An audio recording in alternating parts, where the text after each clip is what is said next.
Hello friends, स्वागत है आपका मोबिकेशन हब के अंदर। आज के इस वीडियो में मैं आपको बताऊंगा Vivo V21 जो 5G मॉडल है उसका पावर सीक्वेंस। इसके अंदर जो पावर आईसी लगी हुई है वो वाली पावर आईसी का जो पावर सीक्वेंस है, पावर सीक्वेंस का मतलब ऐसा कि कौन सा वोल्टेज किसके बाद में जनरेट होता है। बहुत बार आपके पास में मोबाइल आता है बट मोबाइल डेड रहता है। हमने यहाँ पर पूरे कम्प्लीटली कोल्ड टेस्टिंग कर लिया। कोल्ड टेस्टिंग में हम लोग जीआर वैल्यू के थ्रू चेक करते हैं या फिर सॉर्टिंग चेक करते हैं। सॉर्टिंग भी कहीं पर भी नहीं है, उसके बाद भी हमारा मोबाइल ऑन नहीं हो रहा है। तो क्या प्रॉब्लम हो सकती है और पावर आईसी के वोल्टेज कैसे कैसे जनरेट होते हैं।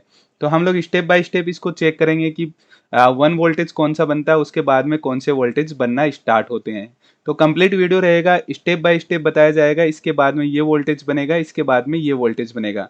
तो वीडियो को लास्ट तक जरूर देखिए। वीडियो में काफ़ी इन्फॉर्मेशन है जो आपके लिए बहुत ही इम्पोर्टेंट है।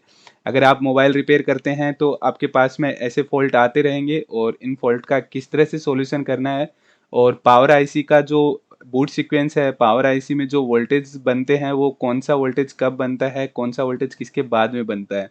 तो ये कंप्लीट वीडियो रहेगा।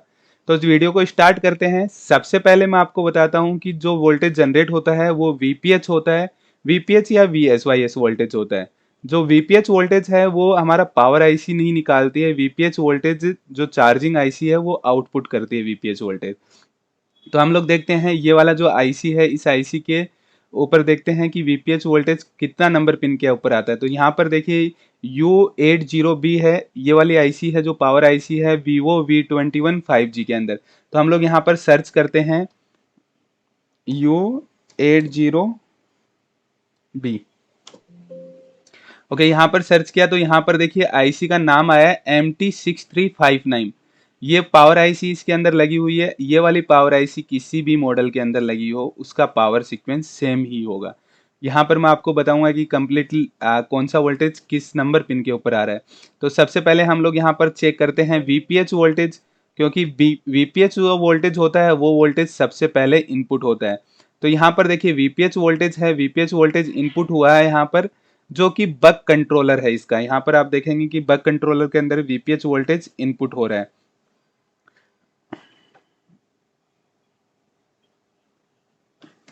यहाँ पर देखिए वीपीएच वोल्टेज आया है और वीपीएच वोल्टेज एक रजिस्टर यहाँ पर लगा हुआ है, जो कि रजिस्टर 1R मतलब कि 1 ओम का एक रजिस्टर यहाँ पर यूज किया गया है। 1 ओम के रजिस्टर के थ्रू यहाँ पर बक कंट्रोलर के अंदर जो वोल्टेज वीपीएच वोल्टेज है वो इनपुट करवाया जा रहा है। तो जो हमारा बक कंट्रोलर है, बक कंट्रोलर वर्क नहीं करेगा तो हमारा पावर आईसी कहीं से भी वर्क नहीं करेगा। तो ये चीज़ का आपको ध्यान रखना है। अगर आपका वीपीएच वोल्टेज जनरेट हो रहा है और उसके बाद में पावर आईसी अपने वोल्टेजेस आउटपुट नहीं कर रही है, तो सबसे पहले एक चीज़ ये ध्यान रखिए, ये वाला जो रजिस्टर है R800800B, R800800B, ये वाला जो रजिस्टर है, ये वाला रजिस्टर आपको चेक करना है। ये रजिस्टर अगर डैमेज होता है, अगर ये रजिस्टर यहाँ पर नहीं लगा हुआ है तो आपको प्रॉब्लम आने वाली है। आपका पावर आईसी वर्क नहीं करेगा। अगर बक कंट्रोलर वर्क नहीं करेगा तो हो सकता है कि आपका पावर आईसी भी खराब हो जाए। तो वीपीएच वोल्टेज जो है, सबसे पहले वीपीएच वोल्टेज आपका आता है पावर आईसी के अंदर। पावर आईसी के अंदर आने के बाद में देखिए पावर आईसी का यहाँ पर जो पिन नंबर है C4 पिन नंबर है। यहाँ पर C4 पिन नंबर के ऊपर पावर आईसी पर ये वोल्टेज इनपुट हो रहा है यहाँ पर।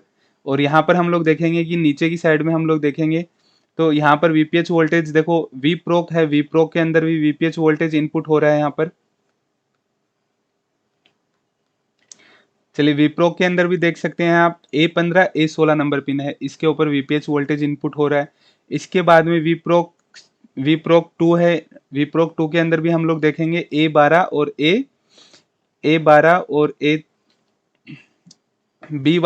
A12 नंबर पिन है, इसके ऊपर आपका वोल्टेज इनपुट हो रहा है विप्रोक 2 पर। इसके बाद में हम लोग देखते हैं नीचे की साइड में कि ये वोल्टेज कहाँ कहाँ पर इनपुट हो रहा है।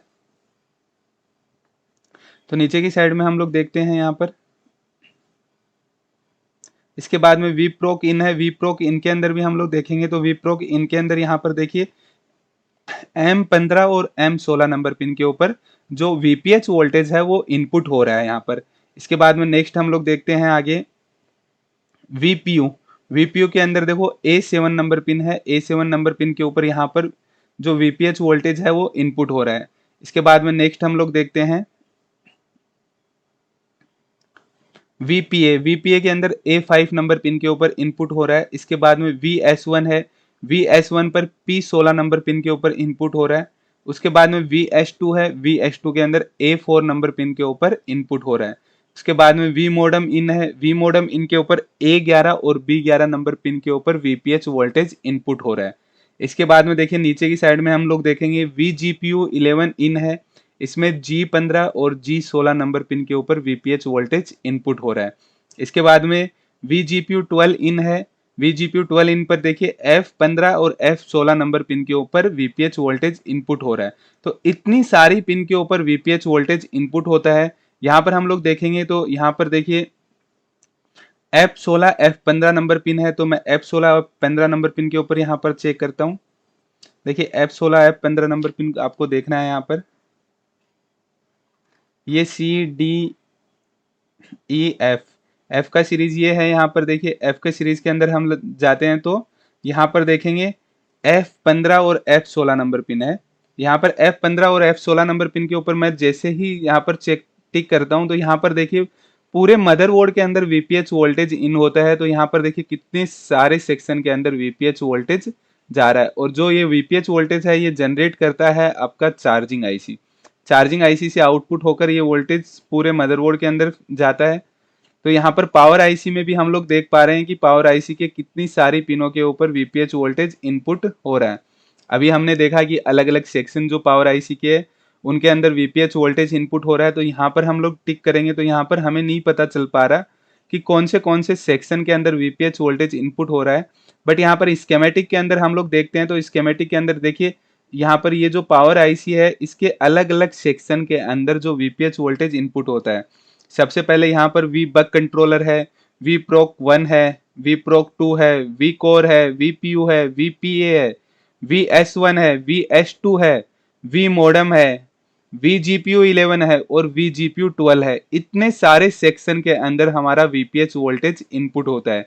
तो आपको ये देखना है, अगर ये VPH वोल्टेज किसी भी एक सेक्शन में भी इनपुट नहीं होता है, या फिर हो सकता है कोई हमसे जब भी हम लोग ओपन करते हैं आईसी को हटाते हैं, रिबोल करते हैं, लगाते हैं, उस टाइम हो सकता है कि कोई प्रिंट फट जाए, या फिर हो सकता है कि इस आईसी की कुछ बोल्ट ड्राई हो जाए। अगर ऐसा भी होता है तो इन सेक्शन में से वो जिस सेक्शन में VPH इनपुट नहीं हो रहा है वो सेक्शन वर्क करना बंद कर देगा।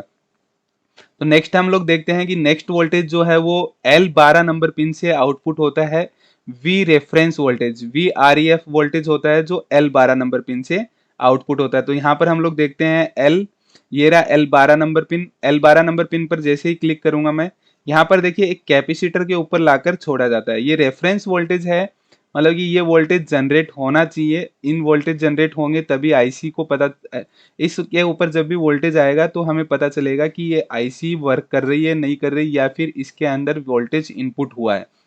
जैसे ही इस आईसी के अंदर वोल्टेज इनपुट होता है ये अपना वे रेफरेंस वोल्टेज आउटपुट करती है। अभी तक हमने पावर ट्रिगर नहीं किया है, मोबाइल को ऑन नहीं किया है। विदाउट पावर ट्रिगर करते ही जैसे आप बैटरी कनेक्ट करेंगे या फिर चार्जर कनेक्ट करेंगे ये वोल्टेज जनरेट होना स्टार्ट हो जाते हैं। इसके बाद में E1 नंबर पिन है, वहां से DVD 18 नंबर वोल्टेज जो है वो आउटपुट होगा। तो यहाँ पर E1 नंबर पिन देखते हैं हम लोग, ऊपर की तरफ चलते हैं। यहाँ पर देखिए ई का सीरीज दिखाई दे रहा है आपको, तो हम लोग ऊपर की तरफ आते हैं तो यहाँ पर देखिए E1 नंबर पिन है। इसके ऊपर देखिए यहाँ पर वोल्टेज जो आउटपुट हो रहा है AUVI18 के नाम से, AUVI18N के नाम से यहाँ पर आउटपुट हो रहा है वोल्टेज, और ये भी एक कैपेसिटर पर ले जाकर छोड़ा जा रहा है। बट हम लोग इसको स्केमेटिक के अंदर देखेंगे तो वहाँ पर इसका नाम हमें मिलेगा। तो हम लोग स्केमेटिक के अंदर देखते हैं यहाँ पर E1, चलिए E1 सर्च करते हैं यहाँ पर।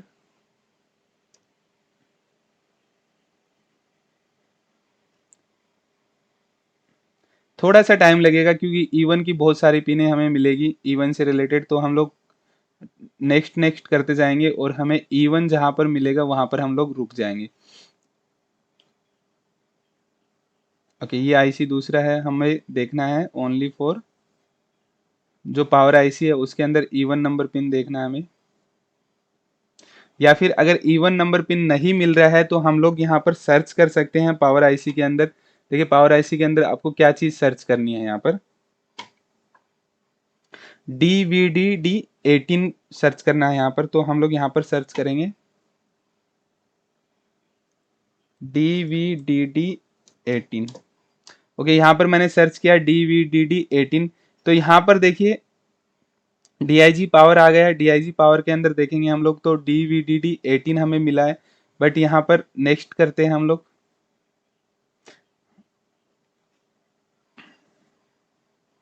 नेक्स्ट बहुत सारी जगह आपको DVD-18 मिलेगा।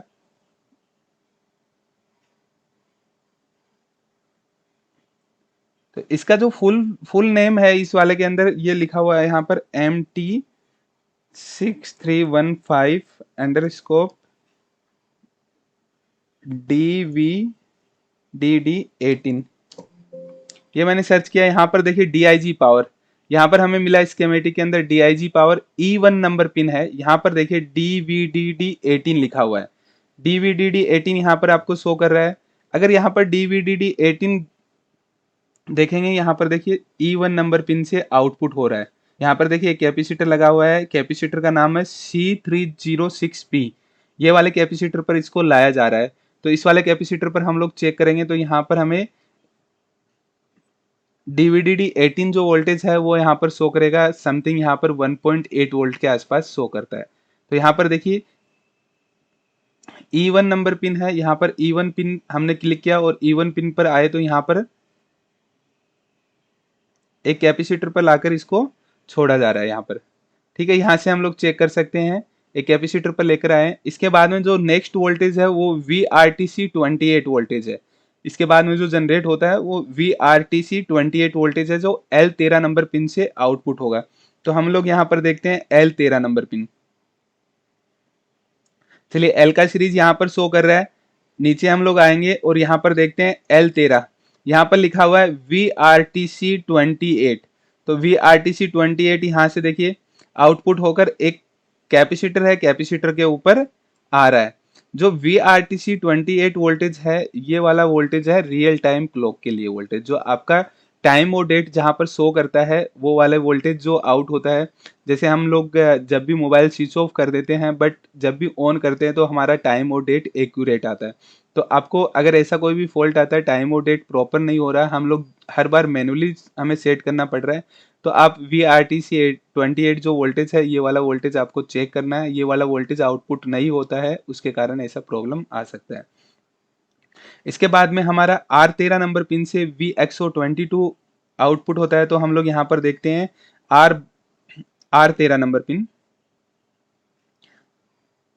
R13 नंबर पिन पर हम लोग देखेंगे यहाँ पर। अब R13 नंबर पिन पर जो VXO22 वोल्टेज है ये वाला वोल्टेज जो है आपका जनरेट होता है पावर की दबाने के बाद में N8, जहां से VAUX18 वोल्टेज आउटपुट होता है N8 नंबर पिन से। तो हम लोग आगे चलेंगे और N8 नंबर पिन को देखेंगे। चलिए यहाँ पर देखिए N8 नंबर पिन है। N8 नंबर पिन पर हमने देखा VAUX18 है, जिसका फुल नेम हमें मिलेगा AVDD18 के नाम से। AVDD18 मिलेगा वोल्टेज का नाम। और ये वाला वोल्टेज आपका जाएगा, देखिए कुछ कैपेसिटर पर लाकर यहाँ पर लाया गया है और इसके बाद में यहाँ पर एक रजिस्टर लगाया गया है और इस रजिस्टर के थ्रू इधर वोल्टेज आउटपुट होता है और ये हमारा क्रिस्टल के अंदर जाता है। तो ये वाला वोल्टेज जो है आपका क्रिस्टल को जनरेट करने के लिए या फिर क्रिस्टल को ऑन करने के लिए ये वोल्टेज यूज किया जाता है। इसके बाद में नेक्स्ट जो वोल्टेज जनरेट होता है V core voltage. V core voltage L15 और L16 नंबर पिन से आउटपुट होता है। तो हम लोग यहाँ पर देखते हैं L15 और L16 नंबर पिन। चलिए यहाँ पर हम लोग सर्च करते हैं L15। ये रहा L15 नंबर पिन। तो L15 और L16 से वी कोर वोल्टेज जनरेट होता है और वी कोर वोल्टेज जनरेट होकर एक कोयल के ऊपर जा रहा है। अगर कोयल के ऊपर जा रहा है वी कोर वोल्टेज तो कोयल से आगे हम लोग देखेंगे और कोयल से आगे देखते हैं तो इस आईसी में फीडबैक भी आता है। तो इस आईसी देखिए इस वाले कोयल पर मैं सेकंड साइड में कनेक्ट करता हूं जैसे ही, तो यहाँ पर देखिए इस आईसी के अंदर एक पॉइंट के ऊपर वापस ये वोल्टेज जा रहा है, मतलब कि ये फीडबैक जा रहा है वापस इस आईसी को। और इसके बाद में ये जो वी कोर वोल्टेज होता है वो हमारे सीपीयू के लिए जनरेट होता है। तो यहाँ पर देखिए सारे का सारा वोल्टेज, सारे की सारी पिन जो है सीपीयू के ऊपर आ रही है। और जस्ट बैक साइड में सीपीयू के नीचे यहाँ पर हम लोग देखेंगे तो कुछ कैपेसिटर वगैरह हमें लगे हुए मिलेंगे। तो यहाँ पर हमें चेक करना है वी कोर वोल्टेज। एंड इसके बाद में H15 और H16 नंबर पिन है, वहां से वी जीपीयू 11 वोल्टेज जनरेट होता है। तो हम लोग यहाँ से देखेंगे H15 और H16 नंबर पिन। चलिए हम लोग सर्च करते हैं यहाँ से H15 और H16 नंबर पिन। यहाँ पर हमें मिला H15 और H16 नंबर पिन। देखिए यहाँ से ये वोल्टेज आउटपुट हुआ है। एक कोयल के ऊपर वोल्टेज जा रहा है और कोयल के बाद में अगर कोयल से कनेक्टेड है तो फीडबैक वापस मिलेगा आईसी को। और फीडबैक मिलने के बाद में देखिए ये वाला वोल्टेज जा रहा है हमारा सीपीयू के लिए। सारा का सारा यहाँ पर सीपीयू में कनेक्टेड है।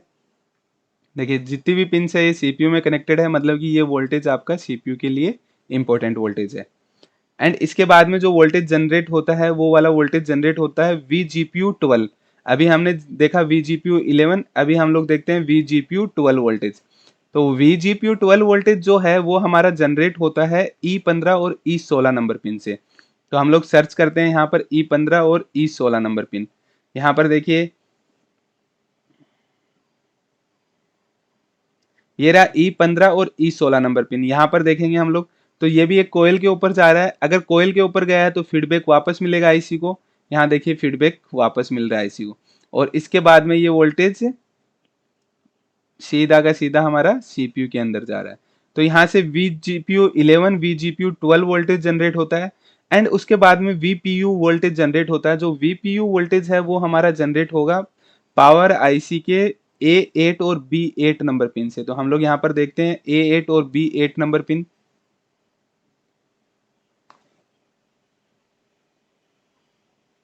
यहाँ पर हमें मिला A8 और V8 नंबर पिन। यहाँ से जो वोल्टेज जनरेट होता है उसका नाम होता है VPU। एंड यहाँ पर हम लोग VSW VDI GRF नाम से लिखा हुआ है, बट इसका एक्चुअल जो स्केमेटिक के अंदर नाम मिलेगा वो हमें मिलेगा VPU। VPU वोल्टेज जो जनरेट होता है ये वाला वोल्टेज भी हमारा एक कोयल के ऊपर आ रहा है यहाँ पर। और कोयल के बाद में देखिए ये वाला जो वोल्टेज है, जो ऑडियो आईसी हमारा लगा हुआ है उस वाली ऑडियो आईसी के लिए ये वोल्टेज आउटपुट किया जा रहा है, जिसे हम लोग एम्पलीफायर आईसी बोलते हैं। ठीक है, एम्पलीफायर आईसी के लिए ये वोल्टेज आउटपुट किया गया है। तो ये वोल्टेज जो मैं आपको बता रहा हूँ ये voltage step by step he generate होते हैं। फर्स्ट सेकंड थर्ड जैसे जैसे मैं बता रहा हूँ स्टेप बाय स्टेप इसी तरह से वोल्टेज जनरेट होते हैं। एंड इसके बाद में कहाँ कहाँ पर ये वोल्टेज जा रहे हैं वहां पर हमें चेक कर सकते हैं कि कितना वोल्टेज यहाँ पर मिल रहा है या नहीं मिल रहा।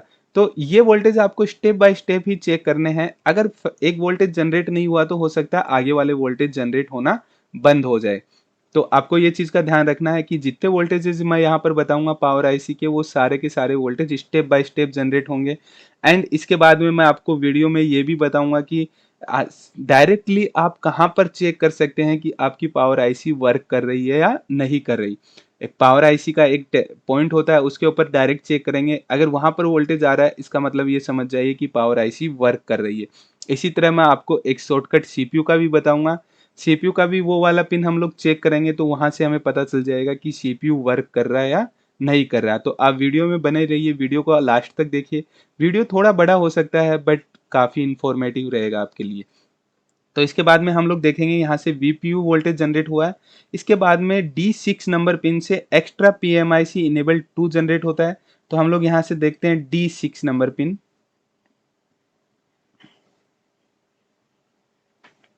ये D का सीरीज है, यहाँ पर देखिए D, ये रहा D6 के ऊपर देखते हैं EXT_PMIC_EN2 extra PMIC enable 2 generate होता है। और जो कि जा रहा है हमारा एक आईसी के लिए यहाँ पर, जो कि आउटपुट करेंगे कुछ वोल्टेज। तो यहाँ पर एक्स्ट्रा PMIC वोल्टेज जनरेट होगा। एंड इसके बाद में जो जनरेट होगा वी मॉडम वोल्टेज जनरेट होगा, जो कि सीपीयू के लिए होता है वी मॉडम।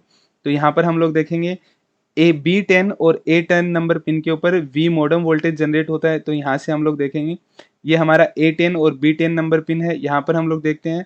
और इसके बाद में जो वोल्टेज जा रहा है ये डायरेक्टली देखिए यहाँ पर, डायरेक्टली यहाँ पर सीपीयू के पास में एक कोयल लगी हुई है उसके पास आया है। और इस कोयल के थ्रू आपका ये वाला जो वोल्टेज है इस वाली आईसी के अंदर कंप्लीटली जा रहा है, पूरा का पूरा एम्पलीफायर के अंदर जा रहा है यहाँ पर। तो इसके बाद में नेक्स्ट हम लोग देखते हैं यहाँ पर नेक्स्ट जो वोल्टेज जनरेट होगा वो वाला वोल्टेज जनरेट होगा VS2 वोल्टेज। जो VS2 वोल्टेज जनरेट होगा A3 और B3 नंबर पिन से जनरेट होता है।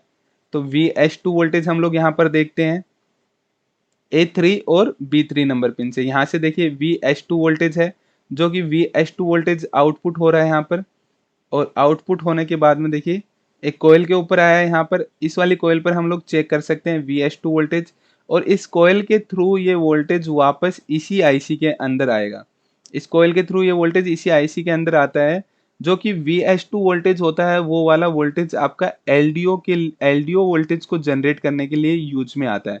तो जो एलडीओ सेक्शन होता है, एलडीओ सेक्शन के अंदर VPH इनपुट होता है, VS2 इनपुट होता है और VS1 इनपुट होता है। तीनों वोल्टेज इनपुट होने के बाद में एलडीओ जनरेट होना स्टार्ट हो जाते हैं। जितने भी एलडीओ वोल्टेज है वो जनरेट हो जाएंगे। तो यहाँ पर देखिए VPH पहले ही मिल गया था, अभी हमें मिला VS2। जैसे ही VS1 वोल्टेज मिल जाएगा तो इसके बाद में एलडीओ वोल्टेज जनरेट होना स्टार्ट हो जाएंगे। तो हमने देखा A3 और B3 नंबर पिन से VS2 वोल्टेज हुआ है। इसके बाद में जो वोल्टेज जनरेट होता है C3 नंबर पिन से जनरेट होता है। यहाँ पर हम लोग देखते हैं C3 नंबर पिन।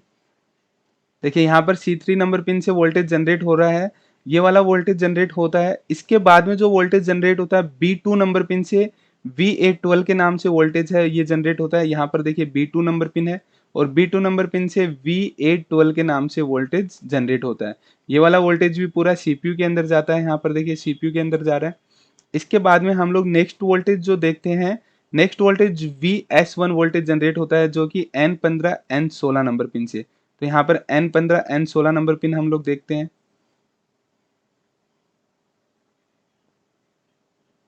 यहाँ पर देखिए N15 और N16 नंबर पिन मिला हमें, इससे VS1 वोल्टेज जनरेट होता है और VS1 एक कोयल के ऊपर जाता है और कोयल के बाद में यहाँ पर इस आईसी के अंदर वापस आता है। तो मैंने अभी आपको बताया था कि VS2 और VS1 वोल्टेज जो होता है एलडीओ सेक्शन के अंदर इनपुट होते हैं। जैसे ही VS2 और VS1 दोनों वोल्टेज जनरेट हो गए, अब आपके एलडीओ जितने भी वोल्टेज हैं वो जनरेट होना स्टार्ट हो जाएंगे। तो एलडीओ वोल्टेज सारी आपको चेक कर लेना है यहाँ पर। और एलडीओ वोल्टेज चेक करने के बाद में जो वोल्टेज जनरेट होता है वो वाला वोल्टेज जनरेट होता है पी P3 नंबर पिन से। P3 नंबर पिन से VRFEC1 ये वोल्टेज आपका जनरेट होगा P3 नंबर पिन से। तो हम लोग देखते हैं P3 नंबर पिन को। यहाँ पर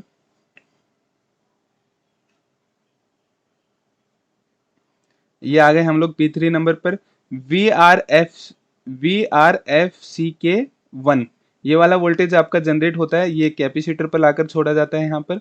और इसके बाद में जो जनरेट होता है P15 नंबर पिन से VBBCK P15 नंबर पिन से। तो हम लोग 15 नंबर पिन के ऊपर देखते हैं यहाँ पर, सॉरी P5 नंबर पिन से। यहाँ पर P5 नंबर पिन पर हम लोग चेक करते हैं। यहाँ पर P5 नंबर पिन, यहाँ पर P5 के ऊपर देखते हैं। देखिए यहाँ पर VBBCK अंडरस्कोर PMU के नाम से वोल्टेज जनरेट हो रहा है और ये वाला वोल्टेज भी आपका यहाँ पर देखिए कुछ कैपेसिटर लगे हुए हैं, रजिस्टर लगे हुए हैं, उनके ऊपर लेकर आया गया है और इसके बाद में ये वोल्टेज यहाँ पर छोड़ा गया है। इसके बाद में जो जनरेट होता है वो वोल्टेज है VUFS के लिए वोल्टेज जनरेट होता है, जो कि R12 नंबर पिन से आउटपुट होता है। तो हम लोग R12 नंबर पिन से चेक करते हैं वोल्टेज। यहाँ पर देखिए R12 नंबर पिन, देखिए ये वाला R12 नंबर पिन है, यहाँ से UFS के लिए वोल्टेज आउटपुट हो रहा है और ये वाला वोल्टेज देखिए आपका डायरेक्ट ही UFS के अंदर आ रहा है। यहाँ पर जो UFS आईसी लगा हुआ है उसके अंदर हमारा R12 नंबर पिन से वोल्टेज आउटपुट हो रहा है। इसके बाद में VIO18 वोल्टेज है, ये वाला वोल्टेज जनरेट होगा R15 नंबर पिन से। पहले हमने देखा था VPH वोल्टेज था, पूरे मदरबोर्ड के अंदर घूम रहा था, वैसे ही VIO18 जो वोल्टेज है वो भी आपका पूरे मदरबोर्ड के अंदर ही घूमता है। तो यहाँ पर देखिए VIO18 वोल्टेज हम लोग चेक करते हैं, जो कि R15 नंबर पिन से आउटपुट होगा। तो यहाँ से R15 नंबर पिन ये रहा और यहाँ से हम देखेंगे कि VIO18 देखो पूरे मदरबोर्ड के अंदर घूमता है। अगर ये वाला वोल्टेज आपका मिसिंग रहा तो आपका पूरा का पूरा डिवाइस डेड ही हो जाएगा, डिवाइस ऑन नहीं होगा VIO18 अगर जनरेट नहीं होता है तो आपको ध्यान रखना है VIO18 वोल्टेज जनरेट होना बहुत ज़रूरी है। इसके बाद में हम लोग आगे की वोल्टेज चेक करते हैं, आगे की कौन से वोल्टेज कैसे-कैसे आगे जनरेट होते हैं। इसके बाद में VIO18 के बाद में R5 नंबर पिन से जनरेट होता है XO अंडरस्कोप SOC वोल्टेज, जो कि R5 नंबर पिन से आउटपुट होगा। तो हम लोग पावर आईसी का R5 नंबर पिन यहाँ पर देखते हैं। ये चलिए R5 नंबर पिन है, यहाँ पर देखिए PMIC क्लॉक BB नाम से लिखा हुआ है यहाँ पर, और ये वाला जो वोल्टेज है ये आउटपुट होता है वोल्टेज, और हमारा सीपीयू के सेक्शन में ही वोल्टेज इनपुट होता है। इसके बाद में जो वोल्टेज है H12 नंबर पिन से जनरेट होता है, जो कि आरटीसी वोल्टेज है, जो कि हमारा क्रिस्टल के लिए जनरेट होता है। तो H12 नंबर पिन पर हम लोग देखेंगे,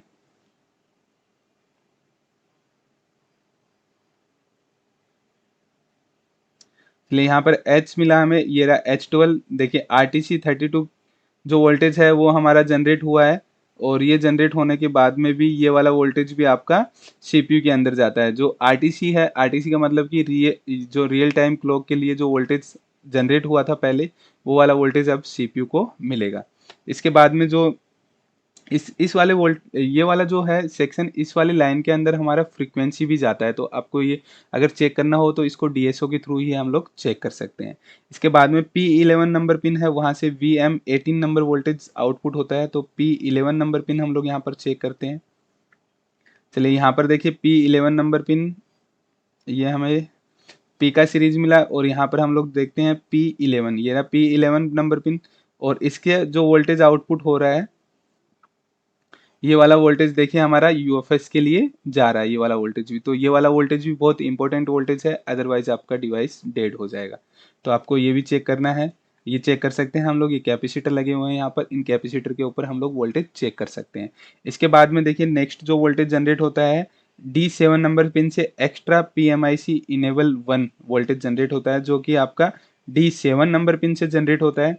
तो यहाँ पर हम लोग देखते हैं D7 नंबर पिन यहाँ पर। ओके, D7 नंबर पिन देखना हमें,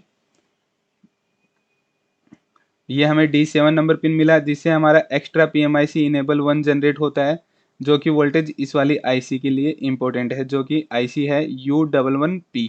इस वाली आईसी को ये वोल्टेज इनपुट हो रहा है। इसके बाद में जो वोल्टेज जनरेट होता है R9 नंबर पिन से VEMC वोल्टेज जनरेट होता है R9 नंबर पिन से।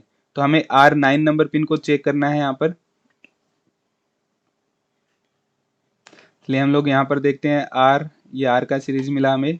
तो यहाँ पर हम लोग देखते हैं R9 नंबर पिन, यहाँ से देखिए ये वाला वोल्टेज जनरेट हुआ है इसके बाद में, और ये वाला वोल्टेज भी हमारा यूएफएस के लिए जा रहा है। तो ये जितने वोल्टेज है पावर आईसी से निकल रहे हैं, वो वाले वोल्टेज कुछ यूएफएस को जा रहे हैं, और ज़्यादातर वोल्टेज आपका सीपीयू को जाते हैं। तो अगर पावर आईसी आपका ऑन नहीं होता है, तो उस कंडीशन में ये समझ लीजिए आपका डिवाइस डेड रहेगा। तो इसके बाद में जो वोल्टेज जनरेट होता है वो VSRAM आदर्श वोल्टेज जनरेट होता है, जो कि D4 नंबर पिन से जनरेट होता है। तो यहाँ पर हम लोग देखते हैं D4 नंबर पिन,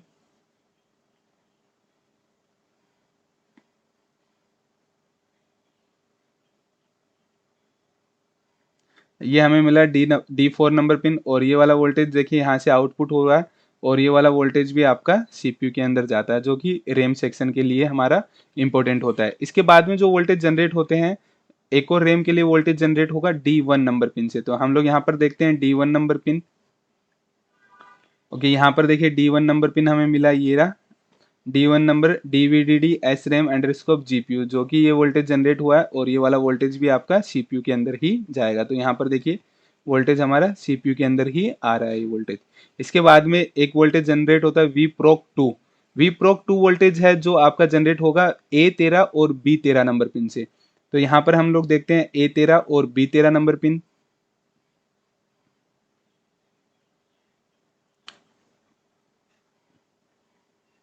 इसलिए यहाँ पर हम देखते हैं A13 और B13 नंबर पिन। तो ये रहा A13 और B13 नंबर पिन, और यहाँ से जो वोल्टेज जनरेट हो रहा है वो वाला वोल्टेज कोयल के ऊपर जा रहा है। कोयल के ऊपर जा रहा है, तो इसका मतलब समझ जाइए कि इस वाली आईसी को फीडबैक वापस मिलेगा। तो यहाँ पर देखिए एक पिन से वापस कनेक्ट हुआ है, और कनेक्ट होने के बाद में ये वाला वोल्टेज भी सीपीयू के सेक्शन में ही जा रहा है। तो ये वाले वोल्टेज सीपीयू के लिए बहुत इंपॉर्टेंट वोल्टेज है। अगर ये वोल्टेज जनरेट नहीं होते हैं, तो ये समझ लीजिए आपका डिवाइस डेड ही रहेगा। तो इसके बाद में हमारा वोल्टेज जो जनरेट होता है वी एस रैम जो E2 नंबर पिन से जनरेट होता है। तो यहाँ पर हम लोग देखते हैं V S RAM voltage E2 number pin देखना है हमें यहाँ पर। चलिए यहाँ पर ऊपर की साइड चलते हैं। यहाँ पर देखिए E2 नंबर पिन ये रहा हमारा, जिसका नाम है DVDD SRAM PROC L के नाम से ये वोल्टेज जनरेट होता है।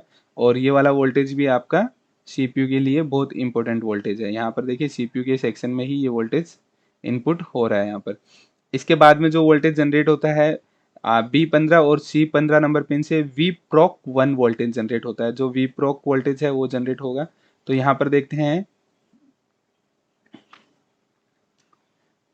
B15 और C15 नंबर पिन पर B15 और B16 नंबर पिन के ऊपर हम लोग यहाँ पर चेक करते हैं। तो यहाँ पर देखिए B15 और B16 नंबर पिन पर जो जनरेट होता है VHW_GPU नाम से वोल्टेज जनरेट होता है। और ये वाला वोल्टेज एक कोयल के ऊपर जा रहा है। तो कोयल के ऊपर जा रहा है तो समझ जाइए कि फीडबैक जाएगा और इसके बाद में ये वोल्टेज जो CPU के अंदर ही इनपुट हो रहा है। तो ये सारे वोल्टेज देख पा रहे हैं आप, CPU के लिए बहुत इंपॉर्टेंट वोल्टेज है। अगर ये वोल्टेज जनरेट नहीं होते हैं तो आपका डिवाइस डेड ही रहेगा, डिवाइस ऑन नहीं हो सकता। इसके बाद में जो वोल्टेज जनरेट होता है N12 नंबर पिन से VAUD18 नाम से ये वोल्टेज जनरेट होगा N12 नंबर पिन से। तो हम लोग यहाँ पर देखते हैं N12 नंबर पिन, ये रहा N12 नंबर पिन और ये वाला वोल्टेज जनरेट हुआ है। और इसके बाद में देखिए यहाँ पर ये वोल्टेज एक रजिस्टर पर आया गया है और इसी आईसी के किसी दूसरे सेक्शन में भी ये वोल्टेज इनपुट करवाया गया है। और इस रजिस्टर के थ्रू यहाँ पर हम लोग देखेंगे तो ये वोल्टेज आ रहा है यहाँ पर हमारा जो UFS है उसके पास में। और इसके बाद में यहाँ पर देखते हैं तो इसके पास में ये आईसी के ऊपर ये वोल्टेज इनपुट करवाया जा रहा है। इसके बाद में जो वोल्टेज जनरेट हो रहा है वो VUSB के नाम से जो P7 नंबर पिन से जनरेट होगा। तो यहाँ पर P7 नंबर पिन पर हम लोग देखते हैं VUSB वोल्टेज। इसलिए यहाँ पर हम लोग P7 नंबर पिन को आपको देखना है। तो P सीरीज ये रहा हमारा और P के बाद में P7 ये रहा। VUSB_PMU नाम से ये वोल्टेज आउटपुट हो रहा है और ये वाला वोल्टेज भी आपका CPU सेक्शन में इनपुट करवाया जा रहा है। इसके बाद में जो वोल्टेज जनरेट होता है E3 नंबर पिन से रीसेट B के नाम से। तो E3 नंबर पिन के ऊपर आपको देखना है reset B voltage. E3 number pin है, यहाँ पर देखते हैं हम लोग ABC ये रहा E। यहाँ पर देखिए सिस्टम रीसेट B लिखा हुआ है पिन के ऊपर। ये वाला वोल्टेज आपको चेक करना है। ये वाला वोल्टेज अगर जनरेट हो गया, यहाँ पर देखिए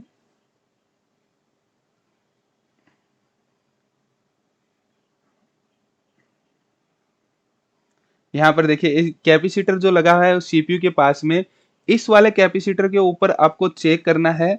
अगर ये वाला वोल्टेज आपका जनरेट हो गया है, यहाँ पर इस वाले कैपेसिटर के ऊपर ये वोल्टेज जनरेट हो गया, तो ये समझ जाइए इस कैपेसिटर के ऊपर वोल्टेज जनरेट होने के बाद में ये एक शॉर्टकट है।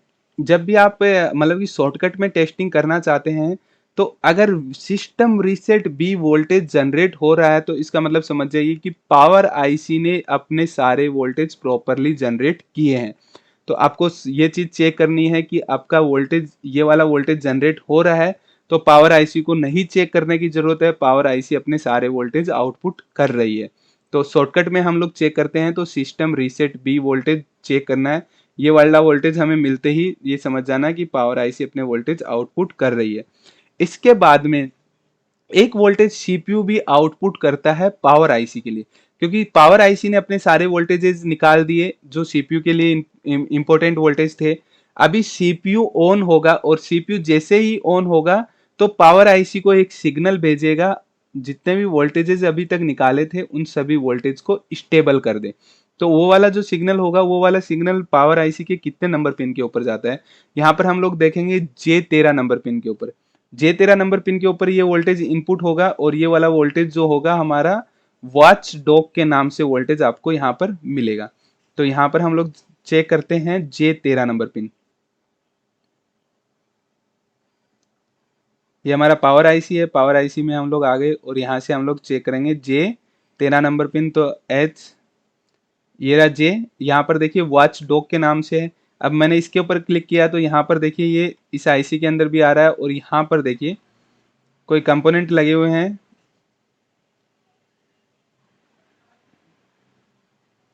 ये रहा यहाँ पर टेस्टिंग पॉइंट हमें मिला इसका, जो कि सीपीयू के पास में एक टेस्टिंग पॉइंट है वॉच डॉग के नाम से। अगर आपको सीपीयू चेक करना है कि सीपीयू हमारा प्रॉपर वर्क कर रहा है या नहीं कर रहा, तो ये वाला वॉच डॉग के नाम से ये वाला वोल्टेज आप चेक कर लीजिए। अगर ये वोल्टेज जनरेट हो रहा है तो समझ जाइए कि आपका सीपीयू भी ओके है और आपका पावर आईसी भी ओके है। तो शॉर्टकट में जब भी हम लोग चेक करते हैं तो हमें पावर आईसी को चेक करने के लिए रीसेट बी वाला वोल्टेज वो चेक करना है, और आपको सीपीयू को चेक करने के लिए वॉच डॉग के नाम से जो वोल्टेज है वो चेक करना है। अगर ये दोनों वोल्टेज बन रहे हैं तो समझ जाइए कि सीपीयू भी ओके है और पावर आईसी भी ओके है। अगर ये वोल्टेज नहीं बन रहे हैं तो आपको स्टेप बाय स्टेप सारे वोल्टेज फॉलो करने हैं, सारे वोल्टेज चेक करने हैं, क्योंकि मैंने जो भी बताए हैं वो सारा का सारा आपका पावर सीक्वेंस में है वोल्टेज बनते हैं, एक के बाद एक वोल्टेज जनरेट होना स्टार्ट होते हैं। तो इस तरह से हमारा जो वीवो V21 5G मॉडल है वो ऑन होने का प्रोसेस है, और ये कंप्लीट प्रोसेस है। ये सारे वोल्टेज अगर जनरेट हो रहे हैं तो आपका डिवाइस ऑन हो जाएगा।